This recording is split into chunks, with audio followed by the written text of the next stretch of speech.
আসসালামু আলাইকুম বন্ধুরা, সবাই কেমন আছেন? আশা করি সবাই ভালো আছেন। আমি আলমগীর, ইউরোপ পোল্যান্ড থেকে। তো আজকে আমি আপনাদের মাঝে একটা নতুন ভিডিও নিয়ে আসছি। ভিডিওটার উদ্দেশ্য হলো যে আজকে হলো জুন মাসের 1 তারিখ। তো ইউরোপের ভিসা আপডেট নিয়ে সামান্য একটু কথা বলতে চাই আপনাদের মাঝে। তো বিষয়টা হলো যে আপনার এই যে আজকে জুন মাসের 1 তারিখ, আমি যতটুকু জানতে পারছি আপনার অন্যান্য দেশ থেকে আমাদের যেমন যেমন বাঙালি বাইরা ইউরোপে আইসা, যেমন পোল্যান্ডে আইসা যে লিগ্যাল হয় বা টিআরসি এক্সচেঞ্জ করে যে এখানে থাকার জন্য, তো আজকে এই জুন মাসের 1 তারিখ থেকে এটা অলরেডি বন্ধ হয়ে গেছে।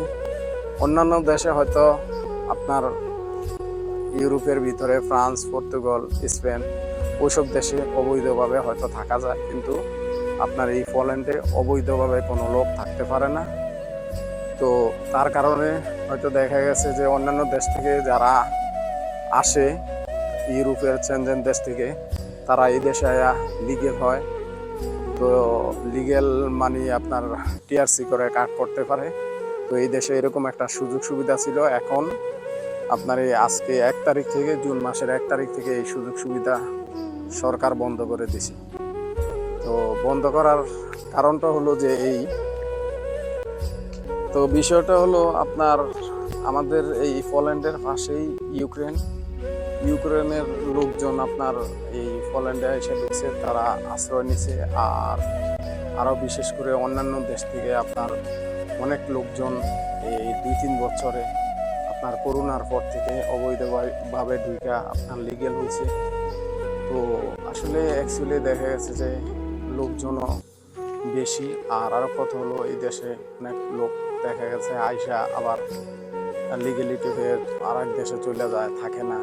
তো এই হিসাবে মানে আমার জানা মতে সব কিছু বিবেচনা করে তারা মনে করেন তারা যেটা প্রায়োরিটি দেয়, আপনার আপনি লিগেলভাবে এই দেশে আসেন, এই দেশের ভিসা নিয়ে এই দেশে আপনি কাগজ করতে পারবেন, কোনো সমস্যা নাই। তবে এখন এই জুন মাসের 1 তারিখের আজকের পর থেকে আপনি আর ওই অন্য দেশ থেকে বা ফ্রান্স থেকে, ইতালি থেকে বা অন্যান্য যেই সমস্ত ইউরোপের চেনজেন দেশগুলো আছে ওইসব দেশ থেকে আপনি আইসা আর এই পোল্যান্ডে টিআরসি এক্সচেঞ্জ করতে পারবেন না। কারণ এটা সরকার মানে ঘোষণা দিয়ে দিছে।